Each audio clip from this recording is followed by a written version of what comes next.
Have you ever wondered how some people manage to get through life's most difficult moments without losing their composure, while many are swept away by anxiety, anger, or fear? There are those who remain serene, like a silent mountain before a storm. In Buddhism, we learn that this serenity is not the result of luck, but of principles cultivated along the way. They are like deep roots that support the tree, even when the strongest winds blow. Today, we will explore 10 Buddhist principles that can transform the way you approach life. Principles that help keep your mind steady and your heart calm, even when everything around you seems to be falling apart. And before we continue, I invite you to take a short pause. Take a deep breath, feel the air coming in and out, and allow yourself to open your heart to this reflection. If this message already resonates with you, like this video and subscribe to the channel. Thus, we will walk together on this path of wisdom and peace. Chapter 2. Spiritual Contextualization. At the heart of Buddhist teachings lies a simple and profound wisdom. Nothing can truly affect us unless we surrender the key to our inner peace. The Buddha used to say that suffering arises not from the facts themselves, but from how we relate to them. An offense only hurts us when we hold it close to our hearts. Fear only paralyzes us when we feed it. Just as a flame needs fuel to stay lit, pain needs our resilience to grow. This is why Buddhist masters do not seek to control the external world, but rather to cultivate a mind that is unshakable. They know that losses will come, that changes are inevitable, that impermanence is the only certainty. But they also know that by understanding the nature of life, it is possible to navigate everything with serenity. Imagine bamboo. It does not fight the wind. It bends, but does not break. Its strength lies precisely in its flexibility. So too is the mind trained in Buddhist principles. It learns to bend without losing its essence. And it is these 10 principles that we will reflect on today. They are not distant theories, but practical, everyday practices. They serve both when dealing with a harsh word in the family and when facing major life changes. When put into practice, they make our lives lighter, our minds clearer, and our hearts more compassionate. And most importantly, they show us that true freedom lies in discovering that nothing external has power over our inner selves. Chapter 3. Principle 1. Impermanence. Among all of Buddha's teachings, perhaps the most essential is this. Everything is impermanent. Nothing, absolutely nothing, remains the same forever. The body changes, relationships change, the seasons change, even thoughts and emotions come and go like clouds in the sky. Yet it is precisely when we resist this truth that suffering arises. We want to hold on to youth as if it could last forever. We want to keep people close to us forever, as if time could be stopped. But life, with its steady gentleness, teaches us that everything has a cycle. Birth, growth, transformation. And Buddhism invites us to embrace impermanence rather than fight it. Consider the seasons. Winter is not a mistake, but a time of retreat. Spring brings blossoming, summer fullness, and autumn teaches us to let go. So too are the phases of life. Each carries its own beauty and its own lesson. When we understand this, we learn to savor more intensely the present. We know that joy is brief, so we value it. We know that pain is also brief, so we don't fear it as much. It's like looking at a flower.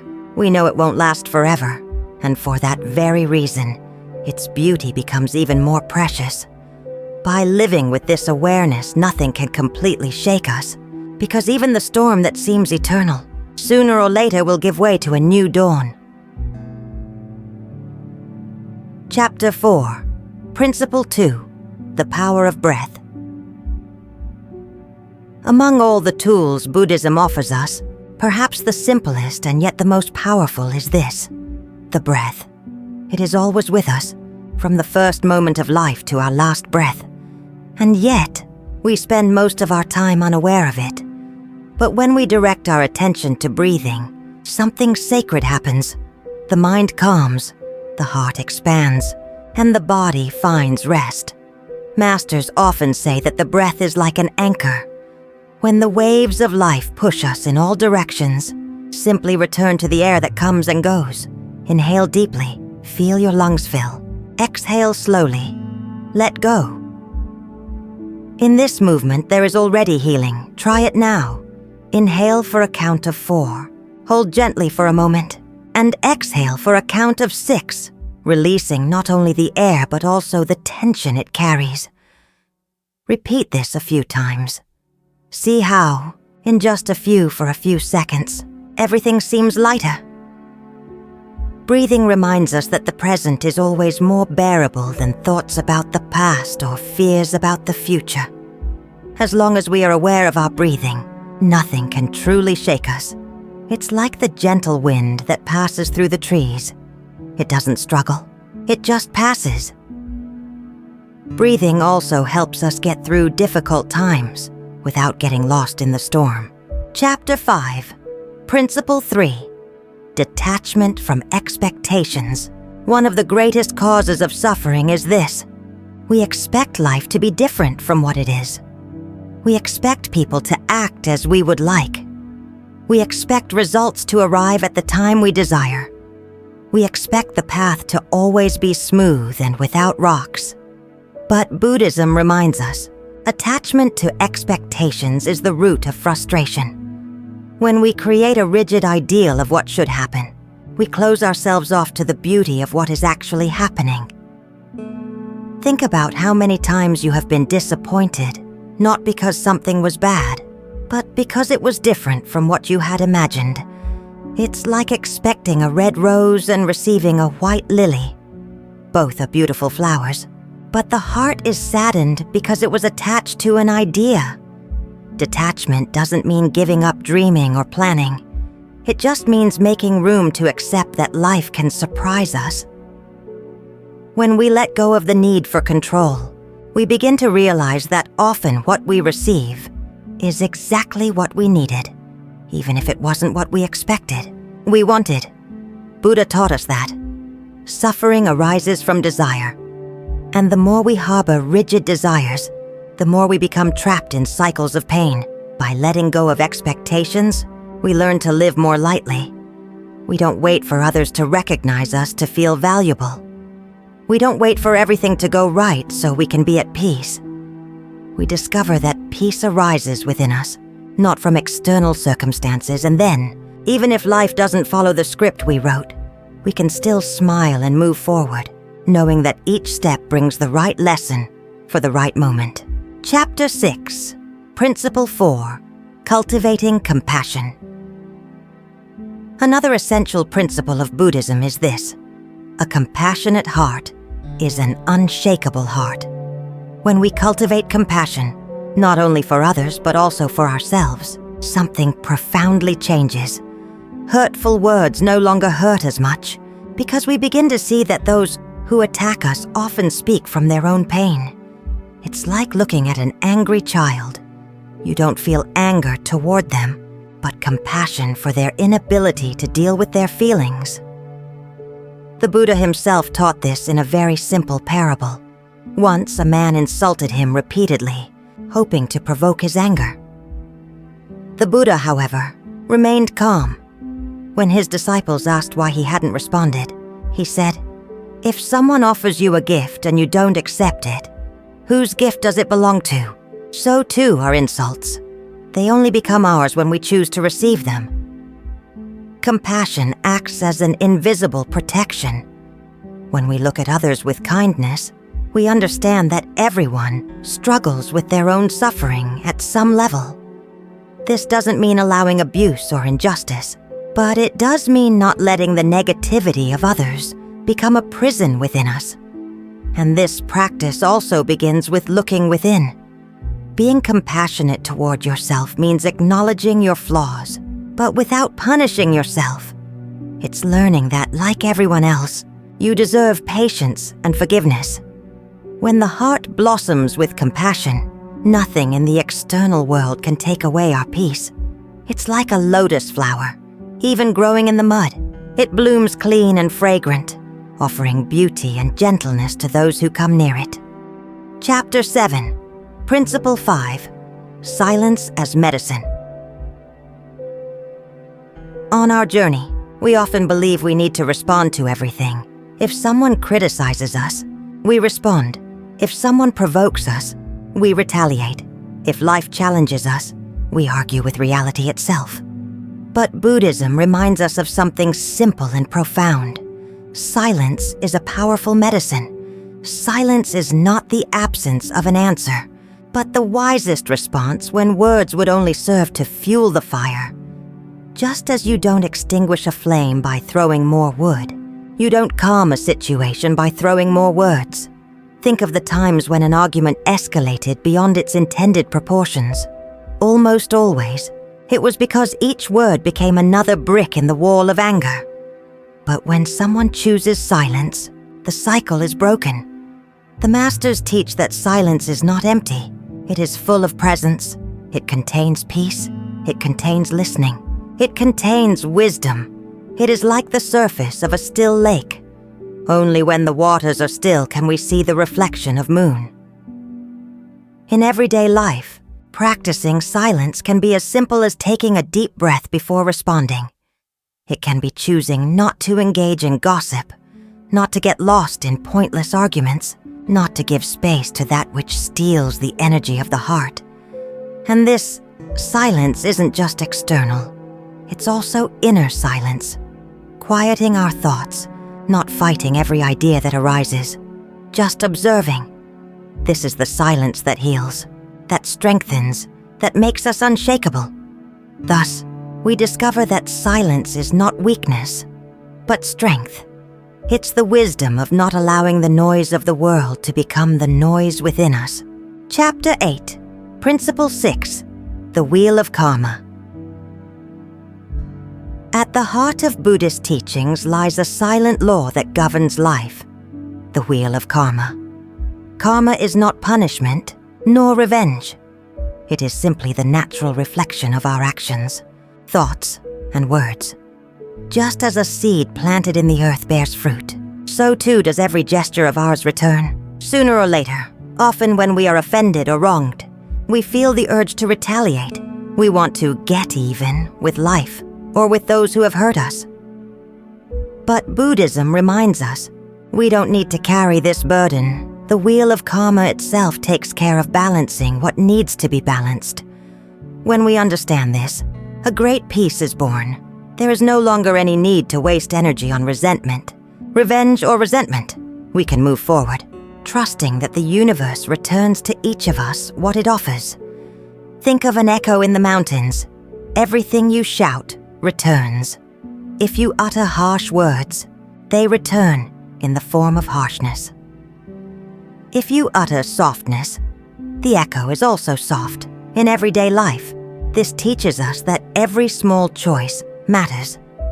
A kind word can change someone's day and create waves of light that return to us in the future. Likewise, a cruel word can turn into thorns that return to our own hearts. When we trust the wheel of karma, we free ourselves from the need to control everything. We no longer need to prove ourselves right. We no longer need to carry justice on our shoulders. We can simply live righteously, knowing that every act of love planted will always blossom in its own time. Chapter 9, Principle 7, Accept Uncertainty. One of the greatest sources of anxiety is the desire to have everything under control. We want to predict the future, guarantee results, be certain that nothing will go wrong. But life, with its silent wisdom, always shows us uncertainty is part of the journey. Buddhism teaches us that by resisting uncertainty, we create suffering. It's like trying to hold water in our hands. The tighter we hold it, the faster it escapes. Accepting uncertainty doesn't mean giving up on our dreams, but it does mean walking confidently, even without seeing the whole path. It's like walking through fog. We don't see the whole road, but we still take one step at a time. And little by little, the path reveals itself. When we cultivate this acceptance, we discover something liberating.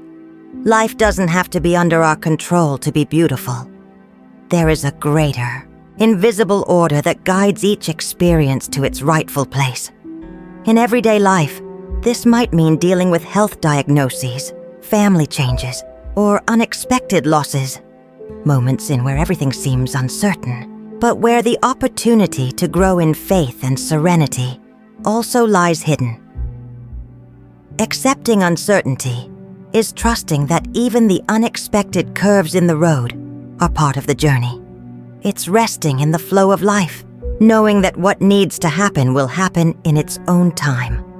Thus, instead of living imprisoned by the fear of tomorrow, we can live free, present, confident, like the traveler who doesn't know the landscape he'll find, but walks open to the beauty that awaits him. Chapter 10. Principle 8. Simplicity. In the modern world, we are constantly pushed to accumulate more things, more commitments, more worries. But Buddhism reminds us, the simpler life is, the fewer things have the power to shake us. Simplicity is not poverty, but freedom. It is choosing to live with what is essential, without carrying unnecessary burdens. It is realizing that happiness does not depend on quantity, but on the quality of what we have and value. Think of a house full of objects that are never used. Each forgotten item takes up space, hinders circulation, weighs down the energy of the place. The same is true of the mind. When filled with excess, expectations, resentments, demands, it loses its lightness.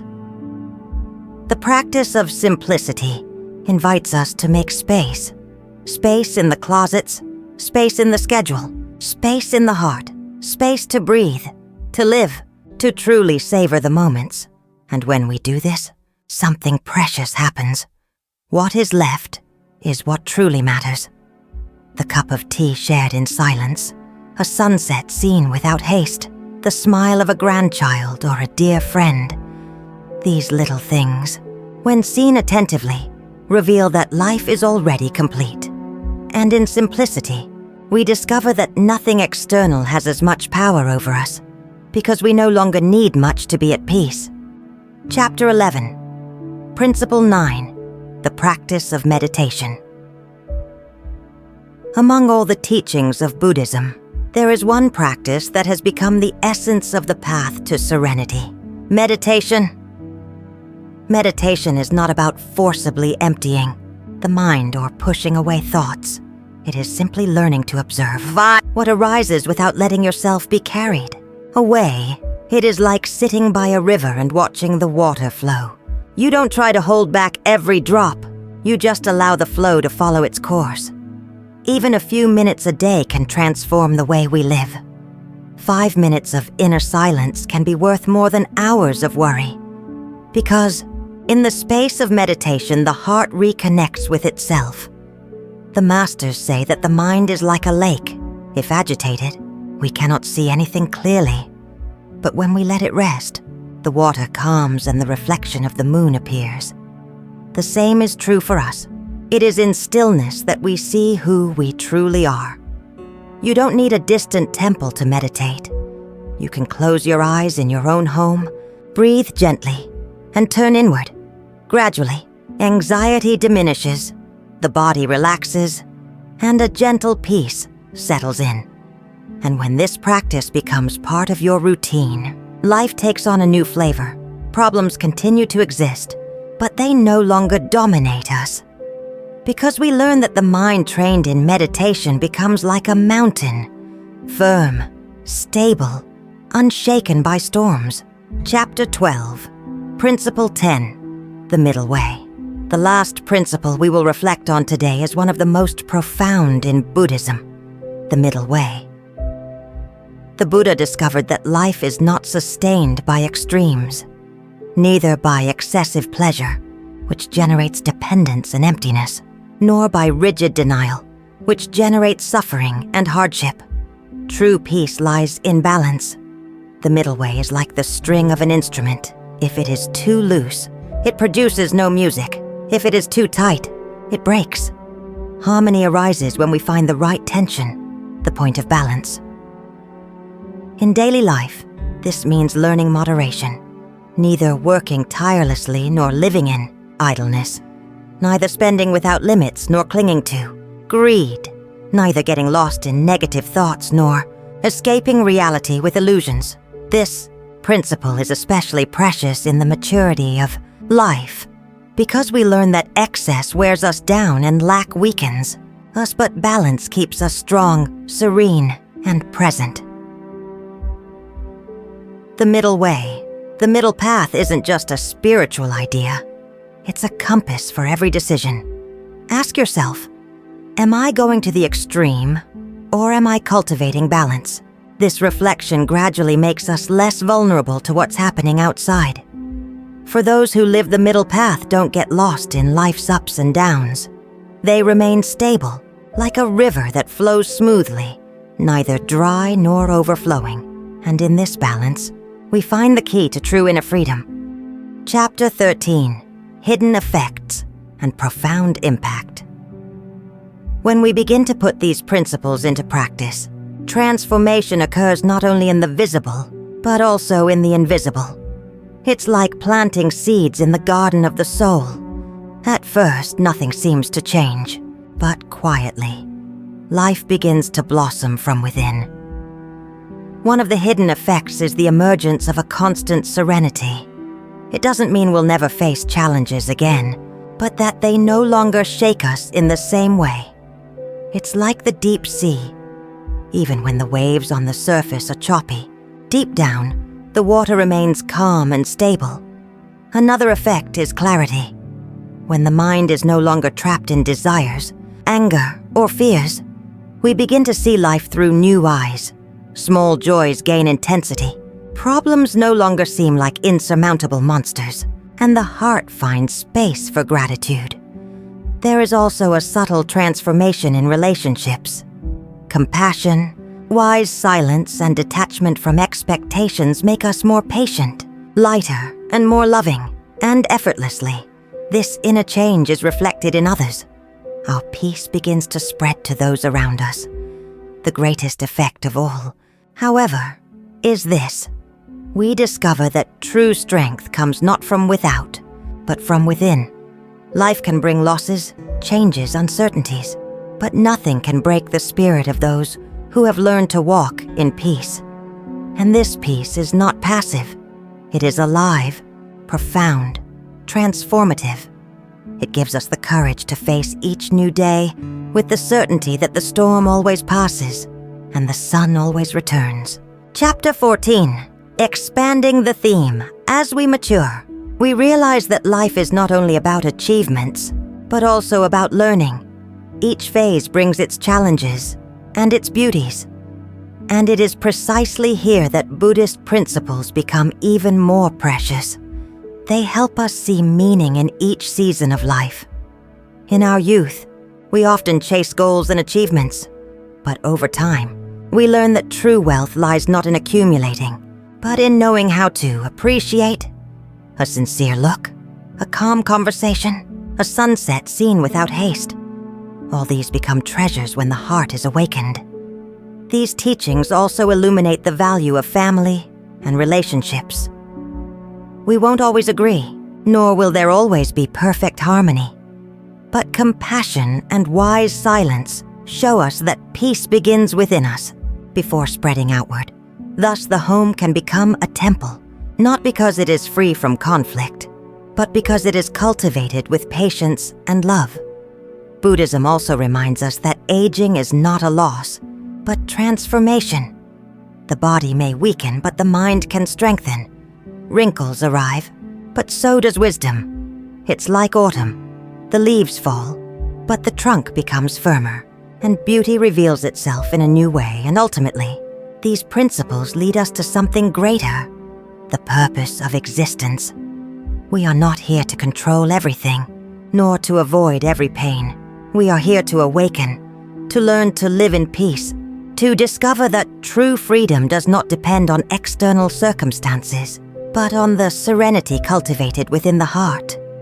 Thus we realize that life in all its phases is a gift, and that every step, every loss, every joy are silent invitations to blossom in compassion, wisdom, and peace. Chapter 15. Final Reflection plus Question. Perhaps now, as you listen to these principles, you realize something profound. Life has never stopped teaching you. Every joy was a gift, every pain, a silent teacher, and every new beginning, an opportunity to awaken even stronger. These Buddhist teachings are not just distant ideas. They are seeds that can blossom within you, in every simple gesture, in every conscious breath, in every moment of embraced silence, and in the end, the question that remains is this: which of these principles do you feel you most need to cultivate at this moment in your life? Is it the patience of silence, trust in impermanence, or perhaps the lightness of detachment? Take a deep breath and let your heart give you the answer. Because, remember, you are not broken. Your journey has meaning. And every step, even the most difficult ones, can be a portal to inner peace. If this reflection brought peace to your heart, enjoy this video and share it with someone you feel needs this message today. Thus, wisdom expands, like a flame that ignites another flame, never extinguishing. And if you wish to continue walking this path of serenity and clarity, I invite you to watch the next video here on the screen. In it, we explore another profound Buddhist teaching: how impermanence can become not a burden, but a key to inner freedom. See you there, on another step of this journey of light and awakening. Namaste.